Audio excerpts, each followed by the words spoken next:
Should you set price targets for your trades? It's a big topic, it's a big debate. I've been on both sides of this question whether or not it's worth it to set targets for your trades. I used to think that targets were a big waste of time. I used to think that targets would anchor me into a certain price and would cause all sorts of psychological problems because here I am sitting and waiting for price to get to a certain target, and it'll get pretty close and then turn around and stop me out. And so I used to not like targets or setting targets at all for that very reason. So let me know if you think that you should be setting targets. We've already got one answer here. Zaray says the simple answer is no. Have a flexible target area, not a specific price target. All right, let me know what you guys think. This seems to be a pretty hot topic in here. Let's see. Anybody else want to weigh in?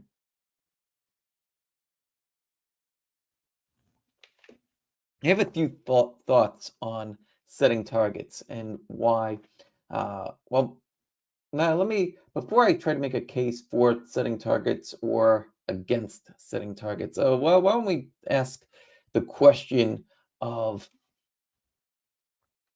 is it important? I think I think that setting targets, the idea of setting targets depends if on style. If you're if you're taking a trade and trying to trade directionally, right? So let's say that you're trying to trade long, you're trying to trade short. If you don't know where you're going to try to take your profits, then it makes figuring out the reward to risk ratio extremely difficult.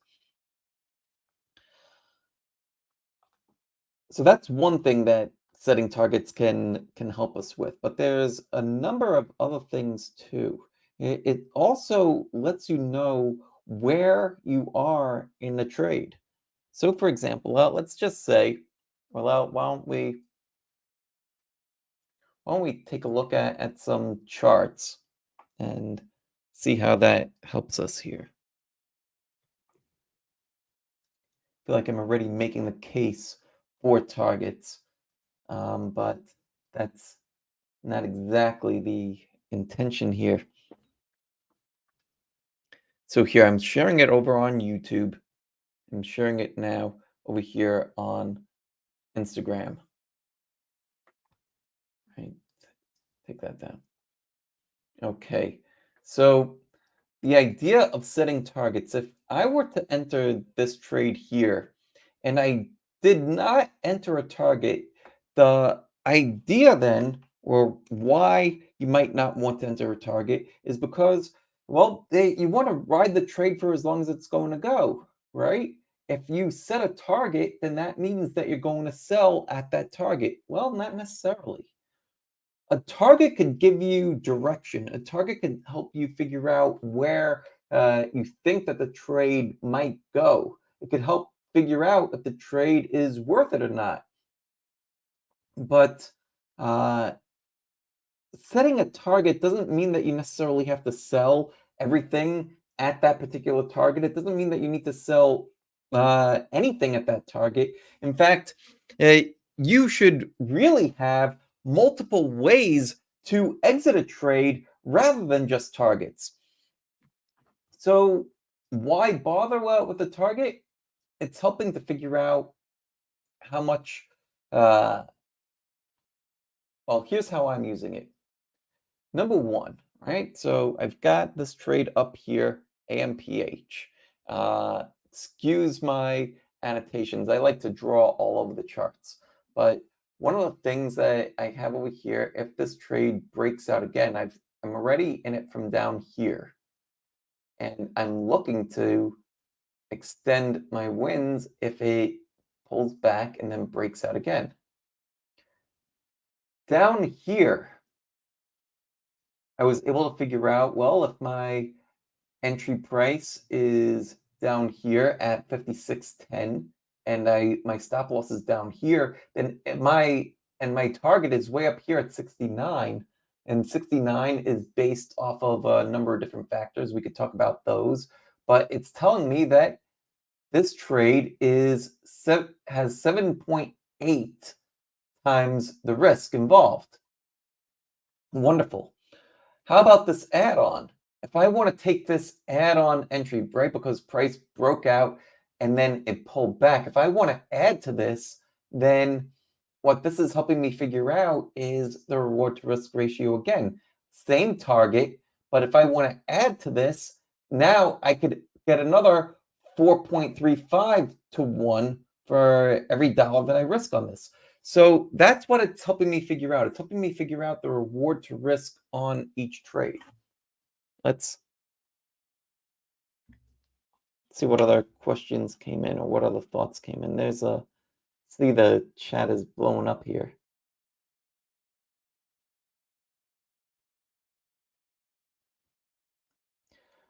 So a question was asked, how we take a good company if it's good history? Are you give me an example? Not quite sure what you're asking there. How we take a good company if it has a good history? I would think that here's how I trade and here's how I screen, right? So I'm starting off with a universe list of stocks, and I'll show you the universe list of stocks that I have.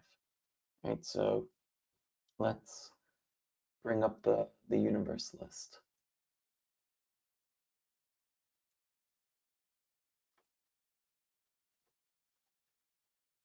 Okay, universe list. Here is the universe list of stocks I have. I have this big spreadsheet here, and let's zoom in, make it a little bit easier for you guys to see. So I've got this universe list. There's about 300 stocks on this list. And the way that I find these stocks is by screening. I'll run fundamental screens, a handful of technical screens, but mostly fundamentally based screens for things like earnings and sales, uh, high industry group rankings, relative strength, things like that. And so I'm starting off with the list. Yeah, right now there is 342 names overall. So I'll screen, and all the stocks that pass this lit or that get onto this list are stocks with qualities that have historically proven to lead to outsized performance. A number of these stocks are up several 100% already on the year. So why start with such high momentum stocks? The reason why is to look for these very tight entry and stop trades where I could risk a very small amount to potentially make a very large amount. But how do I know if I'm getting a high probability, high risk to low reward trade? Part of it comes from setting the target and knowing precisely where to set targets at. And it's not precisely where as meaning that like, okay, if I'm entering at say 100, then price gets to 120 and my target is at 120, that I'm selling everything there and I'm not doing anything else otherwise. No, that's not it at all. We want to give ourselves multiple ways to exit trades. And the target is really just helping us map out, come up with a plan of, is this trade worth it or not? If I'm entering at 100 and my stop loss is going to be at, say, 95, and the target is at 120, well, I know that I'm making about 4 times what I've risked. Let's say that instead of 120, that the target is 103, right? Before price gets to any higher than 103, there's loads of resistance, and it might not be worth it to hold this trade after that. Right off the bat, that tells me that why am I taking this trade? The reward to risk is all out of whack. So figuring out the target is integral in the planning process.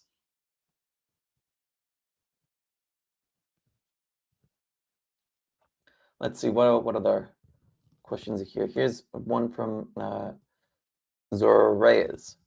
Zoraez, is that right? Zoraez? You should always have a price projection as an analyst.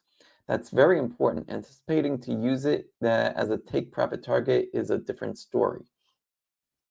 For the most part, and here's something else. Here's something that I was telling some of the people that I coach. So we want to, it's when you're coming up with price targets, one of the things that is good to do is to come up with a monthly tracker for yourself, right? Just like how I have here. And one of the things that I like to do for each trade is this column here, this average high watermark and the largest high watermark. What that's going to help to tell us is how far do the trades that we take tend to go?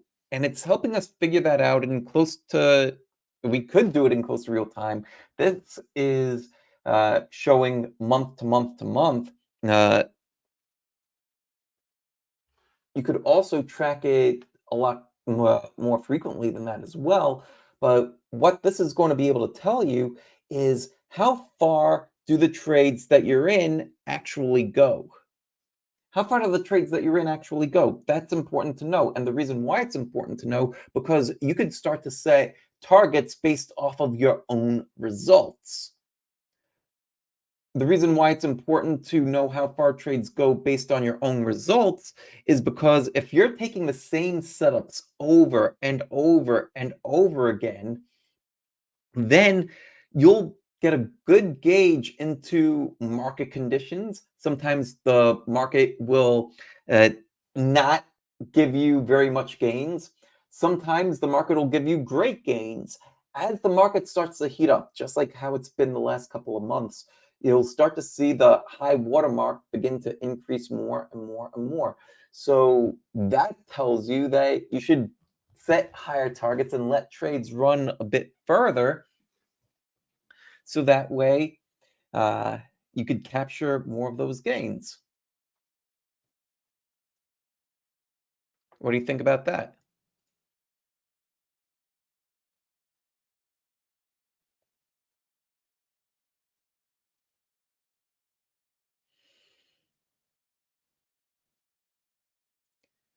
Some of the people in the chat are saying that they're very impressed with the level of detail in the sheet. I do my best to Uh, not just not just be transparent, but I also want to give myself the best opportunity as well. Like that, these are just my personal stats, personal trades. I share them out with everybody in our group. The reason why it's for like I'll share it inside our group rather than constantly posting it out publicly is because you need to learn how to use this stuff too. But everything's there. I try to be as transparent as I possibly can. Uh, Somebody bought a badge. Interesting. Thank you very much. Real Sales Edge or Resales Edge.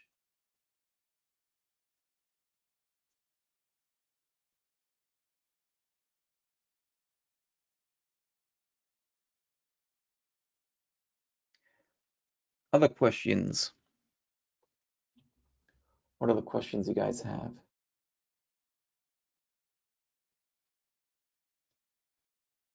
Here's a question from Than Raj.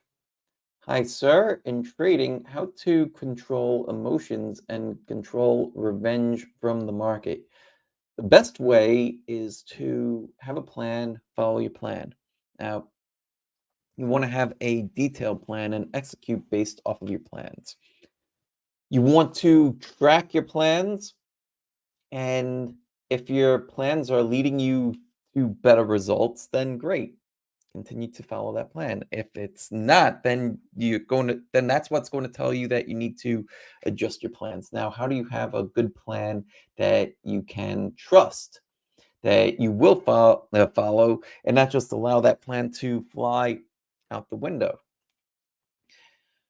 It needs to be based on some kind of evidence, based on some kind of reality. So if you don't know how to trade yet, if you're just starting out, then the suggestion would be to learn from somebody that's already done what it is that you're trying to do, study what they've done and how they've gotten their results, and to give yourself time to learn those things.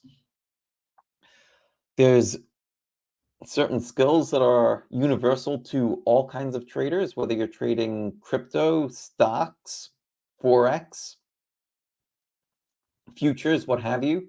The skills are as follows. You're going to need to learn about mindset. You're going to need to learn about journaling. You're going to need to learn about analysis and analysis in the broad sense. Analysis in the broad sense is analyzing the thing that it is that you're trading, forex, crypto, stocks, whatever it is, and analyzing the broader environment, the overall context from where it is that you're buying.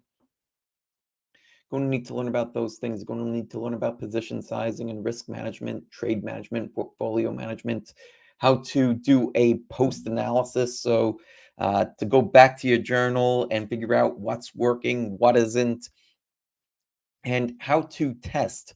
When you have different ideas, different tweaks that you want to make to your trading, you don't want to just go out and throw money at the tweaks. You want to test it out first. How can you run good tests? All those things I've included in the Trading Mind Wheel book. So go grab yourself a copy of the Trading Mind Wheel. It's on Amazon, Barnes and Noble, everywhere.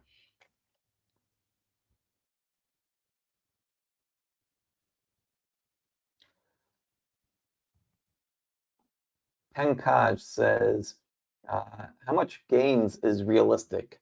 It really depends on your system. It depends on your system. It depends on you as well.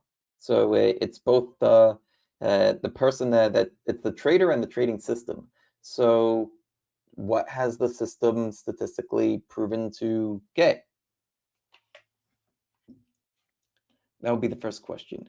Then the next question would be, well, what's your level of experience? If you're just starting out, then you shouldn't have a huge expectation of what you can get right now, but you understanding what's possible becomes important. Um, and I'll say this too: there's a lot of stuff out there that's being peddled and like crazy gains. Like I'm seeing more and more people posting like, "Oh, like I made $1,400 today," or "I made $14,000 today," and it tries to make trading look very simple. If trading were very simple, then everybody would be millionaires, right? um, trading, trading does have its complexities. Trading, uh, because trading is easy to access, like you could just open up an account, fund the account, and start trading. That doesn't make you a trader. You need to understand about risk management and sizing and these kinds of things. It's trading is a lot more than just placing a trade and executing and seeing a trade work. You have to learn how to manage your downside. Otherwise, even if you do have a couple of trades that really do work out well, uh, you could easily blow your account in one or two trades. You don't want that to happen. So the advice again would then be well, to answer your question about how much gains is realistic, if you're able to consistently return, say, even 20% for the account on average per year, that's putting you in the top 1% of traders on the planet. That doesn't sound like a lot. You could just buy the S&P 500 and get an average annual return of, I believe it's about 8%. Yeah, you can, and that's really what the vast majority of people should do. If you're somebody that enjoys trading, it intrigues you, you want to become good at it, you want to become great at it, you want to get better returns, then yeah, if you're able to get 20% per year, that's fantastic. Anything above that is even better. And the best of the best of the best can do 40%, 50%, 100%. But what's realistic depends on the system, depends on you. If you're just starting out, it's not realistic to expect 100% returns.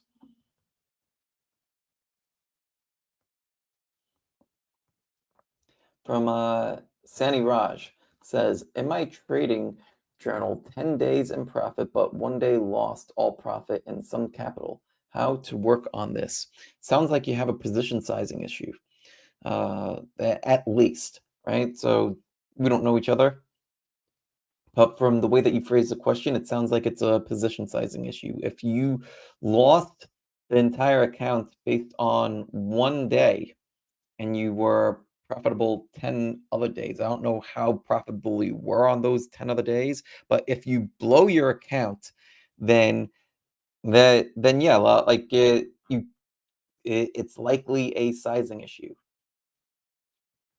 Um, it could also be, here's another perspective to look at it for everyone else. Eh, the market tends to take the stairs up and the elevator down. You may have seen me post a cartoon about this. You may have heard it from other people, but that part is true. The volatility to the downside does happen a lot quicker. It's possible since this is such a condensed time frame. 2 weeks isn't very much at all.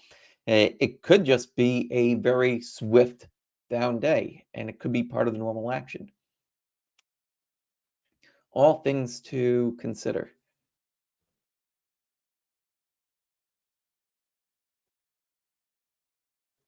Let's see.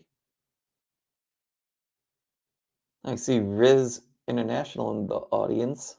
Hey, Riz, good to see you. Do I fund traders? No, I do not.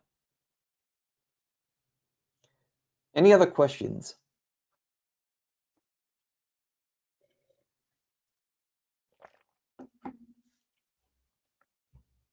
Stay on for 2 more minutes. Do you trade options occasionally? I'll use options in a couple of different ways. The first way is for leverage and for risk management. Um, so, for example, let's just say that earnings are coming up. One of the ways that I will use options is if I'm interested in a trade and I'm interested in what I would normally buy as shares in a trade. If earnings are around the corner, I'll use options as a risk management tool because with options, I know precisely what I'm risking. And I'm treating the full premium as being at risk. With If you're buying shares, you don't know because you could buy X number of shares, plan to get out at Y price, and then price could gap all the way down to Z, and you end up losing far more than you had planned.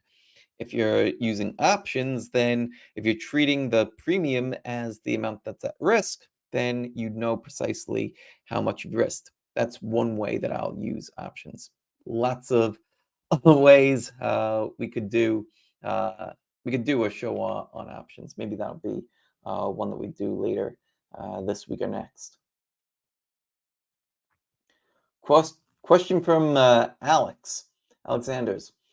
Do you recommend for someone as a beginner trading 1 year to use options, or should I keep trading shares until I reach consistency? Great question. Options are the most complicated asset. It's more complicated than shares. It's more complicated than crypto. It's more complicated than Forex. The reason why is because you're not just dealing with price movement, you're also dealing with time value. And for each day that you're in a contract, you know that uh, the price of the option is continuously declining as you're getting closer and closer to the expiration date. So if you are using options, you need to be right both on the direction as well as on the timing. That makes it a bit more complicated. So in this case, I would advise to focus on building all the other skills that are needed for trading first, and then decide if you want to go into options. A lot of people go into options too quickly.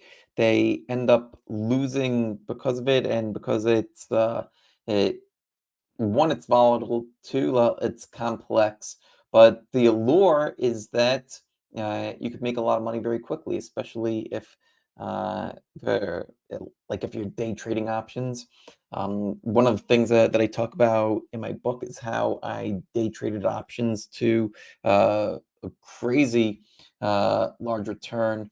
The first half, so in about a year and a half, I made about 14,000%, and I turned an account that was down to about its last $70 uh, back up to about 14 grand. How did I do that? I did it by day trading options, and I did it with crypto. I was able to do it not as somebody that was just starting out. I was able to do it as somebody that at that point already had 20 years of experience. And so I already had methodologies. I already knew about sizing. I already knew about all the things that are discussed in this book. So that's how I was able to do it. The allure obviously is, hey, if this guy is able to take 70 bucks and turn it into over 10 grand in the span of a year, yeah, about like 10 grand's not going to change your life, but that's pretty good to be able to turn about 70 bucks into that much. It shows that you could start with very little and turn it into a lot, but you need the experience. You need to know what you're doing. You're not going to be able to climb Mount Everest if you've never climbed the mountain before. Start small. Start by developing the skills. Again, all the skills are outlined inside the Trading Mind Wheel. Start there. If you need additional help, reach out to me.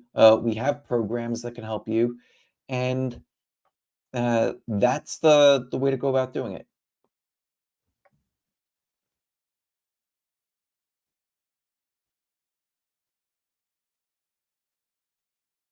All right. Last question about recovering a loss. How do I recover a loss? I see someone posting that question a few times. How do you recover from a loss? Uh, Losses are a part of trading. There's no way around having losses in trading. That's number one. Trading is a game of probabilities. So take a simple coin, right? I've got a coin sitting right here. So let's say that you've got this coin and you're going to flip the coin. Sometimes it's going to land on heads. Sometimes it's going to land on tails. Sometimes you might get 10 heads in a row. Sometimes you might get 10 tails in a row. And you will be betting these odds. The key to whether you are flipping coins or whether you are trading or doing whatever is to make sure that your risk is small and that your upside is large. That's how it's going to pay for itself. That's how you're going to be able to flip this coin hundreds of paid more than what you risked. You also need to size properly so that no one trade or no one string of losers is going to knock you out of the game. Does it suck when you're going through it? Sure. But it's part of it. So does it really suck or is it just part of the game? I'm at a point that I've been at this point for a while where it's just part of the game. Uh, I'm not taking losses personally. It's a cost of doing business. I look at each trade that I put on, the amount that I'm risking, not the amount that I'm willing to lose, but as the amount that I'm willing to pay to see if this trade is going to work. Thought of in that terms, it makes it a lot easier to just say, yeah, I'm willing to pay $1,000 to see if this trade works in my favor. Why am I willing to pay $1,000? Because it's got X, Y, and Z that I'm interested in. $1,000 is only 1% of capital, let's say. Great, easy peasy. And just keep on doing that over and over again. All right, gonna wrap it up out.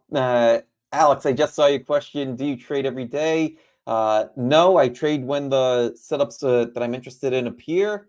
When you do, how much time do you spend behind the screens? Not much at all. Uh, my prep is done at night in the evening, and the bulk of it is done on weekends. I'll set up the whole plan, enter the orders, and then they'll do what they need to do. I'll check the trades at the end of the day to see if there's any manual exits that I need to take, and then that's pretty much it. That's what allows me to sit in this here on this stream with you guys, and yeah, be able to go out and live life. Anyhow, that's it for me. Thanks so much for being here. I appreciate it. If you got value from this stream, take notes, post the notes, take it. Let me know your biggest takeaways from this stream, and post them on social media. Tag me in the post, whether you're watching it on Twitter or YouTube, uh, Instagram. Uh, Post your biggest takeaways, tag me in the post, and then I'll reshare it and comment on it as well. All right, that's it, everybody. Take care. Much love. Peace out.